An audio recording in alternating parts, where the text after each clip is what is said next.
Hello, welcome back to Rudy Road Fire Station. I'm Firefighter Graham Redding, and today I'm joined by our Chief Fire Officer, Rob MacDougall. Rob, how are you? Yeah, very well, thank you, Graham. Yeah, it's been a long week. I'm reluctant to say I'm looking forward to a weekend when I know you guys are going to be on shift all weekend. It's probably going to be really busy, but really? Yeah, no, I'm doing well. Why has it been such a long week? A lot going on? There's been a lot going on. I think lots of really interesting stuff going on. I've had a few engagements to go down to London and meet with government people, so it's just been been a very good week, but a very long one. All right, okay. Well, we've got you down today. I don't know if people haven't seen before, but we've done a few of these interviews now. Obviously, we had the new Deputy Chief, Joe Bocock, in. We've had Group Manager Matt Chapman in. So we've had a few people in. We've got a few questions for you. Are you ready to fire straight into them? Yeah, I'm actually feeling a little bit nervous because I've seen those interviews and they've all gone really well. So I'm just hoping I'll perform as well as those other people have done. No pressure, don't mess it up. Right, the first question.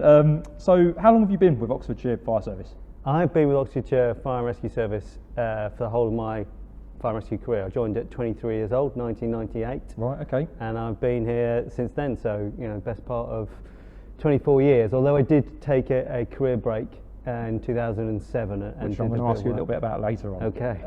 How long have you been Chief of Oxfordshire? I will have been the Chief Fire Officer on the 1st of August, coming up 1st of August, almost 3 years. Right, okay. A couple of weeks off. Okay, so with that, how long do you foresee yourself continuing to be Chief? Well, in theory, I'm on the same pension scheme as everyone else. So in theory, I'll be working until I'm 60, which gives me another 12 years. We shall see. If I can keep doing a good job, if people want me to be the chief and I can still be effective, then hopefully doing it as long as I can. If you did move on, where would you move to? Any ideas or any plans or? No plans at all. I feel very privileged to be in a service like Oxfordshire. I love Oxfordshire Fire Rescue Service. I love Oxford. I love Oxfordshire. I've got 2 young kids. My boy's only 4, my daughter's 6, and my boy starts school in September. Right, okay, so they've got them going. Quite stable. Yeah, no, I'm really happy. My wife works for Oxford Health in the NHS. Again, is one of the leadership team over there. So Oxford has really become my home. So I'm very settled here. Have you grown up in Oxfordshire? No, I was born in Wimbledon. Grew up just outside in Surrey, in a place called Cobham, which became very famous when Chelsea moved their training ground there a few years ago. But I was in Surrey. I went up to live in Nottingham for a short while. From Nottingham, I came down to Oxford and have been here ever since. Right. Okay. And what made you go for the fire service? I always had an interest in a uniformed, structured career. I looked at the military when I was at school. I decided I probably did better in my A-levels than I thought I would, so I decided to go to university, and I studied at university. When I came to the end of university, I was looking again at what my career would be, and somebody just said, well, have you considered, if you're on a uniform service, have you considered fire and rescue? And I did a bit of research, and thought, actually, this could be really good. Okay, was that straight into whole time, or? Yeah, so I went straight, so I waited around in Nottingham for a bit, trying to get into Nottinghamshire Fire and Rescue Service at the time, because I was relatively settled in Nottingham. That was taking too long, so then I started looking kind of further afield, and Oxfordshire was recruiting at the time. And then you moved down for it? Yeah. Brilliant. What do you think you would have done had you not gone in the fire service? Where would you have gone career-wise? Any ideas? Or? I would probably be sat on a beach somewhere teaching people to dive. Right, what did you study at university? I studied zoology, but I always had an interest in marine zoology, so I was really interested in kind of like, the sea, the open sea. As I grew up, I was reading books by Jacques Cousteau and watching those films. So that's always been a passion of mine, which is getting under the water. A job teaching people to dive sounds like a pretty good job. Not that our job isn't a good job, but is that something you might do?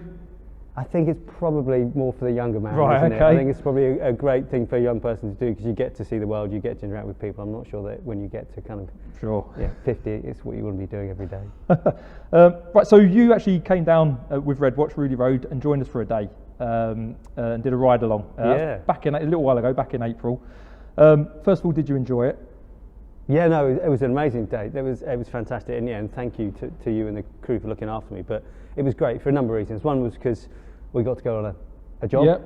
We did. It was pretty full on day, to be fair. Yeah, we got to go to a fire, and that was great, and to see everyone working and see all the teams. But also we got to go and do a safe and well visit. And for me, that was really opened my eyes to kind of what's going on, how the role of for you guys as firefighters has changed so much, and here you have to adapt. In one day, you're swinging from dealing with a fire in supported housing in one of the shelters, and then dealing with an elderly gentleman who had lots of kind of not complex needs, but had a few issues and needed sorting, and seeing how you all work as a team and how individually you've got those skills to have that compassion for individuals, but then also, you know, having to deal with emergency when you're faced with one, which I think is you know, what we now recognise is the broad role of a firefighter and how important it is to make sure we're recruiting the right people who can do all elements of the role. And you know, it was great. I really enjoyed it. It was nice to catch up and talk with people and find out a bit about where your challenges are and how things are going. So no, I enjoyed it and looking forward to the next one. Yeah. When was the last time you'd ridden in the back of a truck, an appliance? Well, that's a very good question. I couldn't even tell you. The last time I've been out to a significant incident where I actually went out onto the fireground during the early stages of the incident, if that makes sense, was when we had the flat explosion in Gibbs Crescent, which is a fair few years ago now. So yeah. Okay, so a while. Would you sort of recommend? I mean, having sort of senior managers, like you say, you've not ridden in the back of a truck for a while. Yeah. Would you say sort of almost recommend it to other sort of senior managers to do, to every now and again perhaps jump on the back of a truck on a ride along with an operational crew, just to see firsthand if things have changed, if they haven't, what kit we're using now, or definitely. And I think we should do more of it. And I've been trying to get around. So my role obviously covers slightly broader than just fire and rescue service. So I spent a day with the emergency planning team doing one of their exercises, and I'm going to spend some time with the training standards team as well.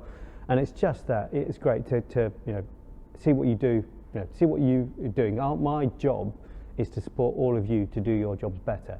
And it's a really good way of coming down, seeing the challenges you face, see how well you deliver what you do. And it's definitely something we should be doing more of. And it's also good it leads to some really good informal conversations about how things are going and how we can improve the service. Yeah. So one thing you mentioned a little bit earlier, and I've picked up on it before, is you took a year out. Would you say it was in 2007? 2007. Yeah. So that was to go out to Ghana? Yes, it was. Yeah. And was that Fire Aid? It was with the United Kingdom Rescue Organisation, which is part of Fire Aid. So, and I have two versions of this story, depending whether I'm telling my personal story or my professional story. But I went out to Ghana to join the Ghana National Fire Service to work with them. We got the RTC equipment. They'd just been donated 70 sets of hydraulic gear from Tyne and Weir, and my role was to go out there and try and implement that across the service. Now that bit always stays the same, but the bit I don't necessarily mention in professional circles is I took 9 months getting there. So I basically travelled around the world, visited lots of places, arrived in Ghana, and then did 3 months in the secondment, which was again an amazing opportunity, amazing to be able to go over there and make a real difference and see the challenges that they face. And experience I'll never forget. So that's almost like a sabbatical from Oxfordshire. It was, yeah. So they were happy to let you go, and then I mean, I guess it broadens up your horizons a little bit, doesn't it? I was a station manager at the time, so actually it was quite challenging, and they'd never given a station manager a career break at that level before. They'd given it to firefighters, so I had to do a lot of persuading and cajoling, and eventually, fortunately, my line manager at the time saw the benefits of it, and he fought my corner, and I was given the time off. So, and again, it was a fantastic experience. Do you still speak with any of the people out there that you sort of trained or worked with? Or? Very regularly, yeah. Really good friends out there, still, and challenges they face. Still trying to get back out there to do more support. They've got some real kind of political and economic challenges, but I speak to them probably at least a couple of times a month to work out where they are, and we're constantly trying to put proposals forward to get them more support from government, and currently we're trying to get the British government to speak to the Ghanaian government in order to set up more projects to get firefighters from the UK to go over there and train our Ghanaian colleagues. Okay. But, yeah. Have you been out there since? Was that just that one? Yeah, no, the last time I went out was probably in 2013. So I did go out there since. We did a couple of projects over there since then, which is all around road traffic collision stuff and teaching them, and they've got huge problems with road traffic collisions, and we took the equipment over there and we trained them up and got them to a really high standard, and they've got instructors who've come over to the UK to train, and they're now over there, and it's just trying to keep supporting them, making sure they've got the equipment they need, making sure they're up to speed on the latest techniques, and really trying to make sure that they can continue to make a difference over there. Right, okay. Is it mainly the RTC stuff that we sort of deliver the training out there? That was the program, the project I was involved with was Right, that. There were okay. some side projects which looked at bringing apparatus, looked at fire safety and supported training and bits and pieces, but the main focus was around road traffic collision because of the charities that were involved supporting them. Okay, and then the fire aid, that's who you went out with. So I take it they go out, they sort of spread across, so they go out to all different countries, or? So Fire Aid is an umbrella charity that looks after, so there's the UKRO, which focuses on road traffic training. You've got Operation Florian, which is the kind of broader fire service charity that does international development missions in countries across the world. There's about 50 different countries where UK fire and rescue services in one way, shape or another are supporting the fire and rescue services in those countries. And we were just talking, I was with the colleagues from Ukraine, and the reason why we were able to send 66 fire engines from the UK across to our firefighting colleagues in Ukraine was because of the existing relationship between Fire Aid and the Ukraine Fire Service. And that was amazing to see the pictures of all the appliances going out there on convoy. It looked brilliant. So is that a job that that's not part of your chief fire officer role for us? Is that something you do on the side, or? So it's yes is the short answer. So as you're chief officer 3 years, you pick up different elements within the National Fire Chiefs Council, and because of my previous experience working as a road traffic instructor, as in when I was at training centre, I was going out to Ghana to directly train our colleagues in Ghana. So I've always been interested and kept involved as I've gone up through my career.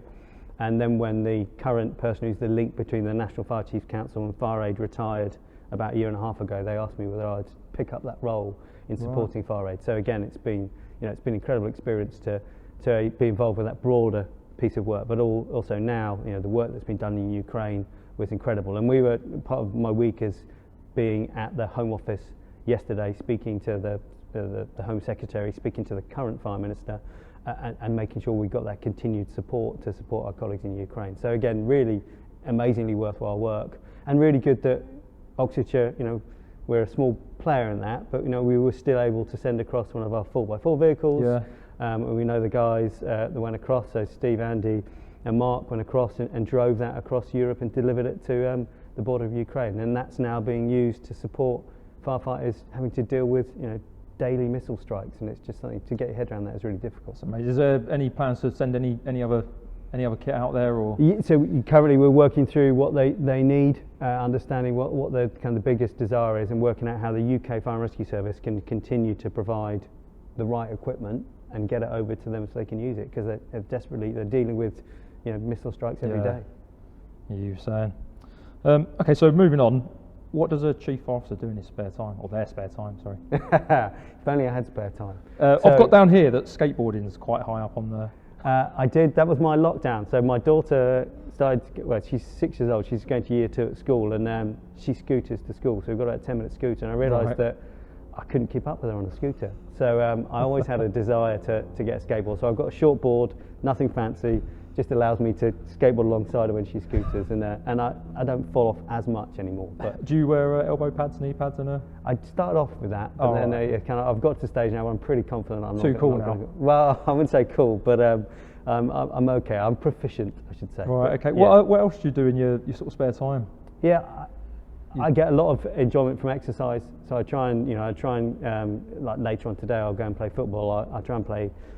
Again, started during lockdown playing tennis very badly, try and get to the gym, try and spend as much time as I can with my kids. So try and keep myself busy, but I don't get as much spare time as I would like, but that kind of comes with the role, and I'm comfortable with that. Yeah, how do you find the role as a chief officer with family life and private life, is it?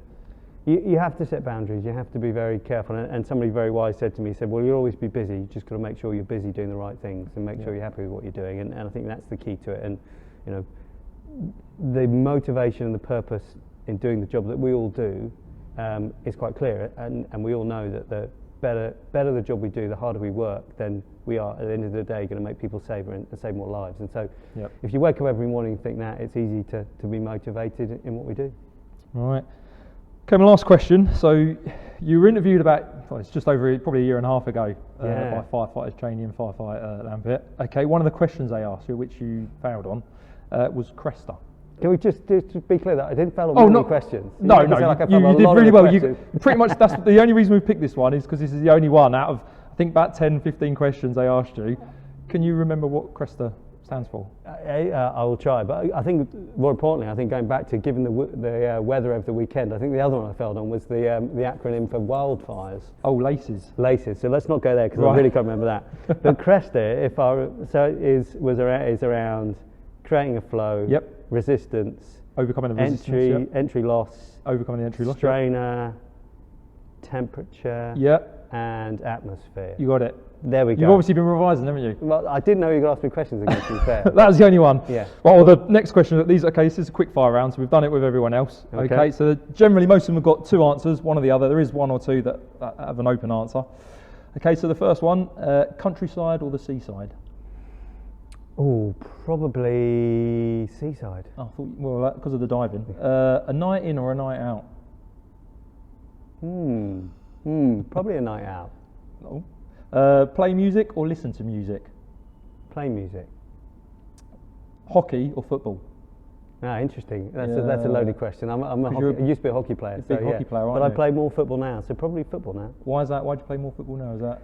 I used to be a hockey goalkeeper, and I'm too slow to do it. Oh, too old and too slow. Tea or coffee? Coffee. Easy one, that. Would you rather be able to have a rewind button on life or a pause button on life? Oh, probably a pause button. Yeah, I don't think it'd be easy to pause things and then having to go back through them, isn't it? Yeah. A road bike or a mountain bike? Mountain bike. Watching sport or playing sport? Playing sport. What dish would you cook the watch if you were cooking them dinner? Well, I'm a vegan, we're plant-based, so I would have to look for something which was going to sell the benefits of having a plant-based diet. Probably a little bit of pressure on you there. Well, no, I think I could probably rustle up a half-decent curry or something along those lines, whichever one you I think if you're going to do it, curry's the way to do it, especially on the Red Watch. Constant winter or constant summer? Okay, that's a tricky one at the minute, especially given the probably going to say winter, right? Yeah, probably given the fact we're so hot at the minute, but it would probably be constant summer. Okay, luxury hotels or scenic campsites? Probably a scenic campsite. Yeah, I'll just put you down as a scenic campsite. Gadgets and gizmos or the basics? Gadgets and gizmos. Watch a movie or read the book? Can I listen to the book? I'll have to add that onto the next one. Yeah, I'm a massive fan of audiobooks. Okay, yeah, you can have that. Yeah. Speak all the foreign languages or be a master of all musical instruments? Oh wow, that's really is an interesting one. I think there's different things. I mean, my head would say speak all the languages. My heart would say play all the musical instruments. Yeah, I think it's the more sort of you want to be able to play all the instruments. You can press everyone. Then I suppose you can press people speaking all the languages, can't you? Final question, you're locked out of your house, which station and which watch would you call to come and get you back in? Oh my gosh. Well, I haven't really got an option because of where I live, so obviously it would be, the Slade would be the quickest. That's not a problem. It doesn't matter. What, so you're suggesting who do I think is going to make the most damage, or I can trust not to tell the entire service that I locked myself out of my house? Yes, that one. Yeah, well, obviously people Red Watch you really well. Oh, so brilliant. There we go. Brilliant. Well, thank you so much for coming down, Rob. Tune in. I'm not sure who we're going to get in next, but we'll have someone else on their way soon. And thank you so much. Thanks.